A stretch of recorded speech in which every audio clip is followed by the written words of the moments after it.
Bonjour à tous et bienvenue, vous regardez l'autre direct spécial élection législative. Aujourd'hui, on s'intéresse à la 11e circonscription du Rhône en accueillant le candidat du Front National, Antoine Meillas. Bonjour. Bonjour. Sur cette circonscription, finalement, il y avait eu un candidat du FN qui avait réussi à se maintenir, une candidate en 2012. Vous, quand on voit la fin de campagne ratée de Marine Le Pen, le début de campagne des législatives qui ne semble pas bien mieux réussi, est-ce que vous espérez pouvoir faire aussi bien que votre candidate en 2012 ? Alors je vais quand même nuancer votre propos sur la campagne législative qui ne réussit pas bien. Nos candidats ils sont sur le terrain. On attendait, vous aviez promis pendant des mois qu'il y aurait une vague bleu marine. Oui, non, mais là, il y aurait une vaguelette où, à tout le moins, à 4 jours du premier tour, si vous avez autant de députés que la dernière fois, vous serez heureux. Attendons les résultats du premier tour. Je pense quand même qu'on aura plus de députés qu'en 2012. Mais vous n'aurez pas le groupe conséquent dont vous rêviez. On est sur le terrain, on fait campagne, on est quand même bien reçu et notre électorat nous reste fidèle. C'est-à-dire que moi, vous savez, en politique, je considère que tant qu'on se fait engueuler, ça va bien. C'est à partir du moment où on est ignoré sur les marchés que tout va mal et qu'on commence notre décrue. C'est le cas pour vous disent quoi, alors, beaucoup de candidats.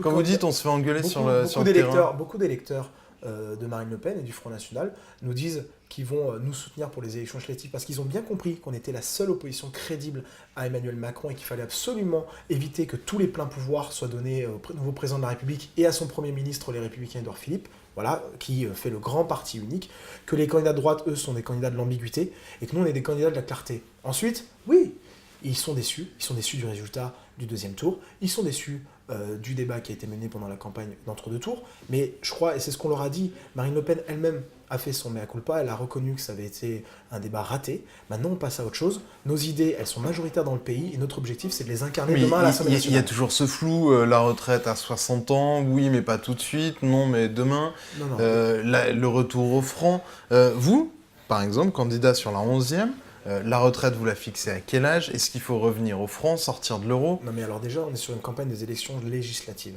Premièrement, on n'est pas sur une campagne présidentielle. La question de la souveraineté monétaire, elle ne s'opposera pas de prime abord à l'Assemblée nationale, puisque si vous avez la majorité, va relever d'abord du président de la République. C'est quand même en période de cohabitation. C'est quand même un pouvoir régalien, etc. Donc, premièrement, c'est pas la question centrale de notre campagne. On repousse, on met la poussière sous le tapis. C'est pas la question centrale de notre campagne des élections législatives. Notre question centrale, c'est de dire aux Français, est-ce que vous voulez, en élisant Emmanuel Macron, lui donner les pleins pouvoirs pour qu'il accueille 1 million de migrants supplémentaires sur l'ensemble du quinquennat, pour qu'il mette en place ce plan honteux, notamment de vente de 62 hôtels Formule 1 pour les transformer en centres d'accueil pour migrants, pour un coût pour le contribuable français de 400 millions d'euros. Est-ce que vous voulez l'augmentation de la CSG pour les retraités, puisqu'on dit les retraités auraient eu peur du programme de Marine Le Pen? Je peux vous dire qu'en tout cas, ils ont très peur du programme fiscal d'Emmanuel Macron. Est-ce que vous voulez mettre en place la défiscalisation? Ils ont été d'accord avec tout ce que vous venez de dire. Nous sommes les seuls à proposer la défiscalisation des heures supplémentaires pour donner immédiatement du pouvoir d'achat et de la flexibilité aux petits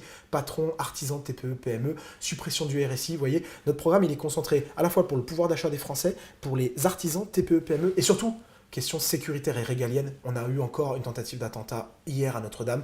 Maintenant, il faut mettre le paquet sur la lutte antiterrorisme au niveau européen et au niveau international. Il y aura une nouvelle loi qui va être présentée. Il y a la création de cette task force. Emmanuel Macron s'est saisi du dossier.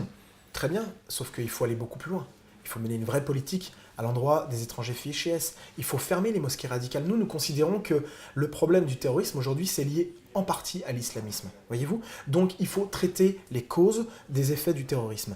Et les causes, c'est de dire quoi ? Aujourd'hui, il y a un islamisme qui gangrène la société française, il faut l'éradiquer, il faut le combattre, il faut fermer les mosquées radicales, il faut expulser les étrangers fichés S, il faut dissoudre immédiatement l'UOIF. Voilà, ça c'est des politiques qui doivent être menées, et je ne suis pas sûr qu'Emmanuel Macron, malheureusement, le fera, s'il n'y a pas une opposition très ferme avec des députés Front National à l'Assemblée nationale. Vous venez de dérouler vos éléments de langage, mais la poussière, elle est toujours sur le tapis, sur la retraite, sur le retour au franc. Tout ça, ça n'existe plus. On le remet au calendrier grec, ce débat-là au Front National. Ce n'est pas que ça n'existe plus. Nous sommes dans des campagnes des élections législatives, premièrement.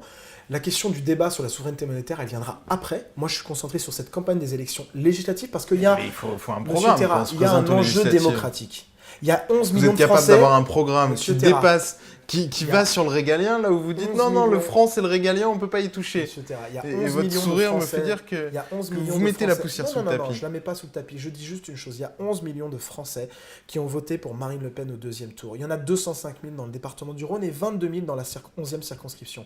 Il serait juste inadmissible qu'ils ne soient pas correctement représentés à l'Assemblée nationale. Et vous savez, moi je suis très inquiet de voir qu'il risque d'y avoir une illusion d'optique avec une Assemblée nationale qui n'est pas représentative du tout de la composition politique, du paysage politique français. Et demain, si les débats ne se passent pas à l'Assemblée nationale, et je suis très inquiet, ils risquent de se passer ailleurs, avec des conséquences qui sont beaucoup plus inquiétantes en matière de violence, notamment de violence urbaine. Et je ne parle même pas pour le Front National, je parle pour toutes les forces politiques, de gauche, de droite, etc. Voilà, donc l'enjeu aujourd'hui, c'est un enjeu démocratique. Et l'enjeu démocratique, il est de porter sur des sujets essentiels. Les sujets essentiels, c'est la sécurité des Français, la lutte contre le terrorisme et la lutte contre l'immigration massive. Vous êtes face au député sortant Georges Fenech, les Républicains, un proche de Laurent Wauquiez. Vous êtes proche de Marion Maréchal Le Pen. Marion Maréchal Le Pen a dit on pourrait travailler avec Wauquiez. Vous pourriez travailler avec Fenech ? Alors écoutez, M. Terra, je vois bien la petite pirouette, consiste à dire qu'au fond, je soutiendrai Fenech dans la 11e circonscription. Marion Maréchal Le Pen dit tout est dans tout, donc je vous pose la même question. Est-ce que tout est dans tout ? Il y a un petit caillou dans votre analyse, c'est que Georges Fenech n'est pas du tout un proche de Laurent Wauquiez. Ils sont sur la même ligne. Pas du tout un proche de Laurent. Ils surfent sur le même courant chez les Républicains. Pas du tout un donc proche vous de Laurent pourriez Wauquiez travailler avec Laurent Wauquiez, mais pas avec Georges Fenech. Plusieurs sujets. Et moi, la différence, c'est ce que j'ai dit. C'est si je me suis présenté dans cette 11e circonscription, c'est parce que la différence, c'est que M. Fenech fait une campagne à droite et ensuite il endort tout le monde.